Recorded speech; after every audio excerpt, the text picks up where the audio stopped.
बुंदेलखंड एक ऐसा नाम जिसकी सूरत और सीरत दोनों आपने देखी है। ज़्यादातर ग्रामीण इलाके हैं, खेती यहाँ का मुख्य पेशा है, प्रदेश को रेवेन्यू देता है।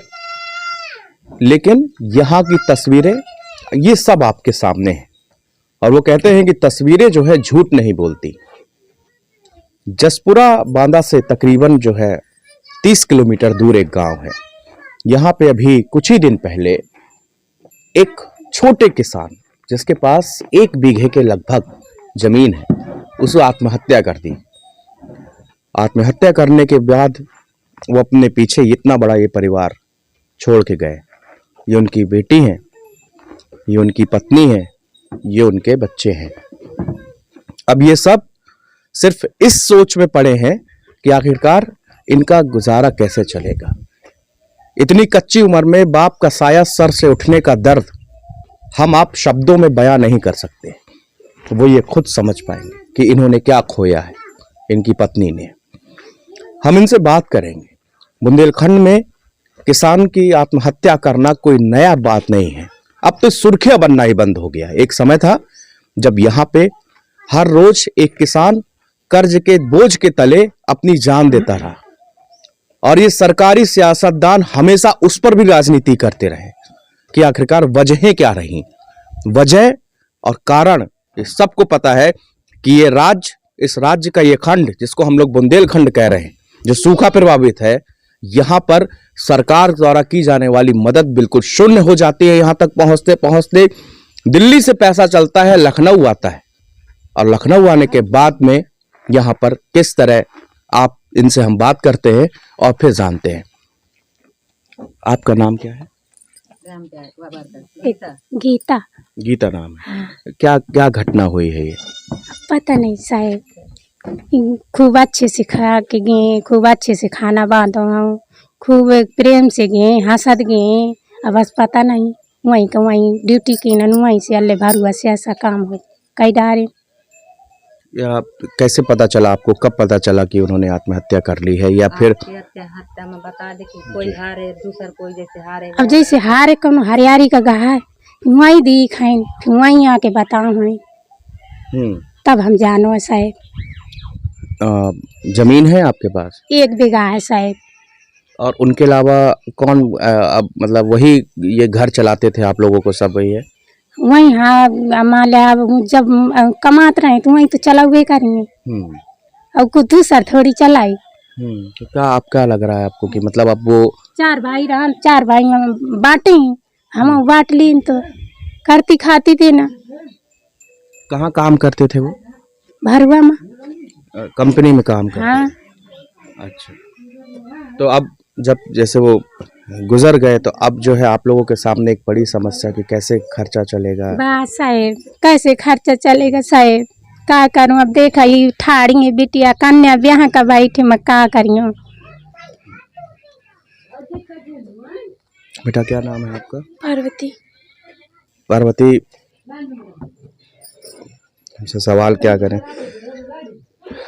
क्या कैसे क्या घटना हुई, कैसे आपको पता चला? पापा कुछ परेशान थे किसी चीज़ को लेकर? पापा परेशान नहीं थे, हम स्कूल चले गए थे। स्कूल से जब हमें पता चला तो हमारे छोटे भाई ने नहीं आए थे मैं। अच्छा, तो आपसे वो आखिरी बार कब मिले थे? 13 तारीख को मिले थे। कैसे मतलब अच्छी तरह से? अच्छे से थे, सबसे बोलते थे, सबसे हंसते थे और कह रहे थे कि बेटा हम आ रहे हैं 2 दिन में फिर घर बनवाएंगे। अच्छा, तो ये घर बनवाने के लिए? हाँ, घर बनवाने के लिए। तो बेटा फिर वो जब तुमको पता चला एकदम से कि पापा ने ऐसा कर लिया तो तुमको क्या लगता है कि उनके वो परेशान थे, पैसों को लेकर परेशान थे, गरीबी से परेशान? नहीं, कैसे परेशान थे कुछ पता ही नहीं है।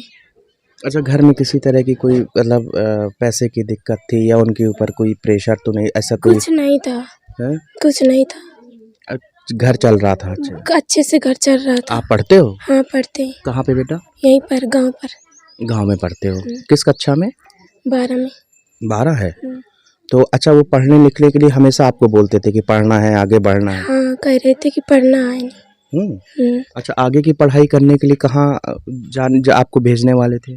आपको कहते थे कि कह कैसे? रहे थे कि अब पढ़ लो फिर बताएंगे जहाँ पढ़ना होगा। मतलब वो आपको मतलब खूब पढ़ाई लिखाई के लिए सपोर्ट करते थे कि, हाँ करते थे। है ना? तो अब कैसे क्या आगे सोचते हो कि कैसे चलेगा, क्या होगा? भैया मम्मी कमाएंगे तो पढ़ाएंगे आगे के लिए। तो पढ़ना लेकिन है, क्या बनना चाहते हो बड़े होके? कुछ बनना चाहते हो? कहाँ तुम्हें लगता है कानपुर कहाँ पढ़ना है? कहीं का लगता है कि कहीं बाहर जाएं और डिग्री कॉलेज में ये 11 यहाँ तक तो 12 तक ही स्कूल होगा? हाँ 12 तक ही है। इसके आगे तो नहीं है ना? नहीं है, तो फिर दूर होगा कहीं, जसपुरा में कहाँ है? भरुआ में पढ़ सकते हैं। भरुआ में पढ़ सकते हो? बीए कर सकते हैं।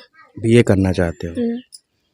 देखिए सपने इनके हैं, पढ़ना है, और हमेशा इनके जो पिताजी थे जो गुजर गए, अब पता नहीं वो वजह क्या थी, क्या वजह रही होंगी जिसमें उन्होंने इतना ये आत्महत्या का ये की अपने साथ में, और अपने पीछे ये तमाम परिवार जो आप देख रहे हैं, बच्चे हैं। बेटा आपसे आप भी बात करोगे?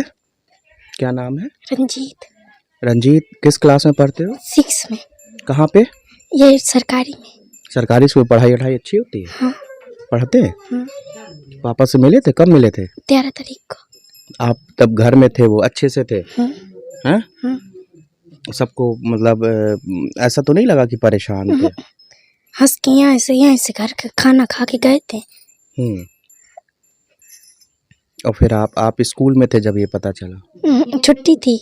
अच्छा छुट्टी थी आपकी, तो आप फिर घर आए हैं? आपसे बड़े भैया भी है ना एक? वो कहाँ है? काम करने गए।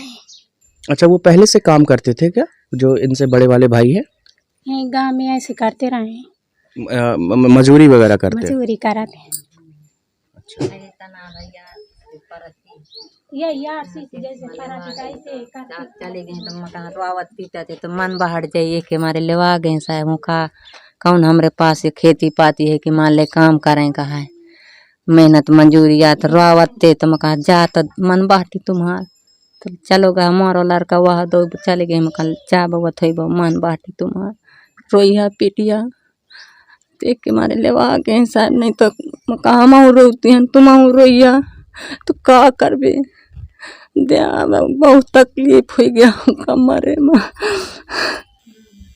ये मतलब ये परिस्थिति ये हम लोग नहीं, बड़ी तकलीफ हो गया कमरे में क्या करबे हम। एक जहाँ पे गांव पे है जहाँ पे इन्होंने इनके पति ने भाई ने आत्महत्या कर ली है, और आप देख सकते हैं कि इनके ऊपर कितना बड़ा दुखों का पहाड़ यहाँ पर टूटा हुआ है। शब्द नहीं है, लेकिन ये समझना चाहिए सरकारी सियासतदान और बड़े बड़े हुक्मरानों को कि ये पूरे बुंदेलखंड में ये स्थिति है, ये सिर्फ एक वानगी है, बाकी हर गांव हर जिले में ऐसी तस्वीरें हमेशा से आती रही है, और अगर जल्दी ध्यान नहीं दिया गया तो ये बदहाल तस्वीरें हमेशा आपके साथ आती रहेंगी।